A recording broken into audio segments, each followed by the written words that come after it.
Pozdrav dragi moji, dobrodošli u još jedan video. Siječanj nam je pri kraju pa sam vam danas odlučila pokazati svoje favorite mjeseca, odnosno proizvode koje sam najviše koristila i voljela. Pa ako vas zanima što se tu sve pronašlo, nastavite gledati. Prvi proizvod na redu mi je Avène pjena za čišćenje lica. Ovo je inače pjena za normalnu do masnu kožu, ali kao što znate moja koža je normalna i sklona isušivanju. Sigurno se pitate zašto koristim ovu pjenu. Sklopila sam suradnju sa Avènom i oni su mi predložili da isprobam nju i da mi neće naškoditi kod isušivanja. I stvarno su bili u pravu, nemam nikakve posljedice isušivanja. Koža mi je nakon korištenja ove pjene stvarno jako glatka, mekana, to mi drugi gelovi, pjene i kreme nisu stvarno radili, tako da sam oduševljena ovom pjenom. Dovoljan vam je 1 do 2 stiska ove pumpice za cijelo lice. Ima stvarno lijep miris, još nisam dokučila koji je u pitanju. Ukoliko imate masnu kožu, ja vam preporučujem ovu pjenu jer sam uvjerena da će vam jako dobro očistiti sebum. Ja ovdje imam pakiranje od 50 ml. Inače ne znam je li ovo full size ili travel size, ali svakako ću nastaviti kupovati. Dalje na redu imam balejnu kupku sa ružom i arganovim uljem. Cijena je nekih 15 kuna, a dobije se 750 ml. Meni je super zato što radi jako dobru pjenu u kadi. Inače volim onako da imam hrpu pjene da se onak igram s tim.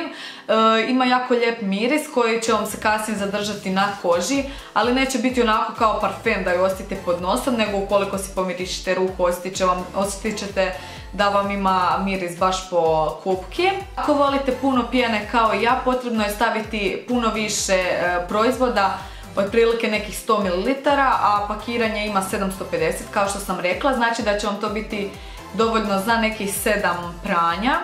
Ali kad si pogledam okvirno cijenu i cijenu jedne kuglice za kupanje, mislim da se ovo stvarno isplati. Ostala su nam još 4 dekorativna proizvoda, pa ću krenuti najprije s proizvodima za oči. Prvo na redu ovdje mi je Color Tattoo sjenilo kremasto u nijansi Cream de Rose. Ovo je inače dupe za Makeup Paint Pot u nijansi Painterly ili tak nešto, ne znam, nemojte me držati za riječ, koja se inače koristi kao baza za sjenilo. Upravo tako ja koristim ovo kremasto sjenilo. Sjenilo koristim samostalno ili kao bazu. Ako ga koristim samostalno, onda je to samo zato da mi prekrije žilice i ven na kapcima, tako da se ne vide. Upravo tako ga koristim i danas. A kao baza stvarno jako dobro služi, sjenila vam jako dugo potraju i puno ljepše izgledaju. Dalje imam mislim paletu Deadly Charming. Nju sam koristila najviše ovaj mjesec, ne mogu reći da je najbolja paleta koju imam, ali svakako me oduševila zato što ima predivne nijanse i jako lijepo se blenda. Pigmentacija je ok, jedini problem je što se jako trusi. Osobno mi to ne smeta zato što uvijek prvo radim oči, a tek onda ostatak lica. Cijena je nekih 100 kuna, ja sam ju dobila od Goge i mogu priznati da mi se jako sviđa. Unutra imate i 2 nijanse za obrve, ali meni te 2 nijanse služe odlično za pregib, a ne za obrve. I imate rumenilo koje još iskreno nisam uspjela isprobati, ali sve u svemu jako dobra paleta i nastavit ću ju koristiti.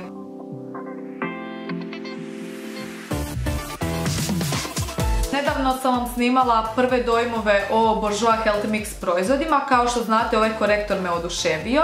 Ima srednje do jako prekrivanje, ne uvlači se u borice nimalo, jako lijepo se blenda i nanosi. Sad kad ima kistić stvarno je fenomenalan, moje tople preporuke. Jedino ga ne preporučam osobama koje imaju baš jako tamne područnjake. I došli smo do zadnjeg proizvoda kojeg trenutno imam na usnama, a riječ je o MAC ružu koji mi stoji u kolekciji već sigurno godinu dana. Jako rijetko sam posezala za njim, jednostavno sam ga zaboravila jer imam hrpu ruževa. I sad nedavno sam ga opet otkrila, to jest počela sam ga ponovno koristiti i shvaćam da je ovo stvarno najbolji MAC-ov ruž koji imam.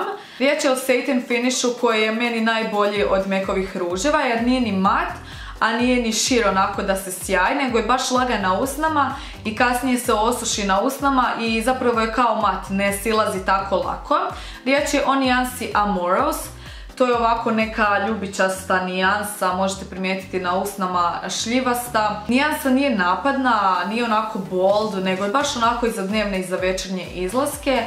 Svakako si ju pogledajte, moj toplat preporuke. Cijena mekovih ruževa je onako negdje oko 150 kuna, ali za satin finish se stvarno isplati. To je to za ovaj video, nadam se da vam se svidio. Ako je, dajte mi jedan like, subscribeajte se, komentirajte mi i vidimo se u nekom sljedećem videu. Pusa! Bok!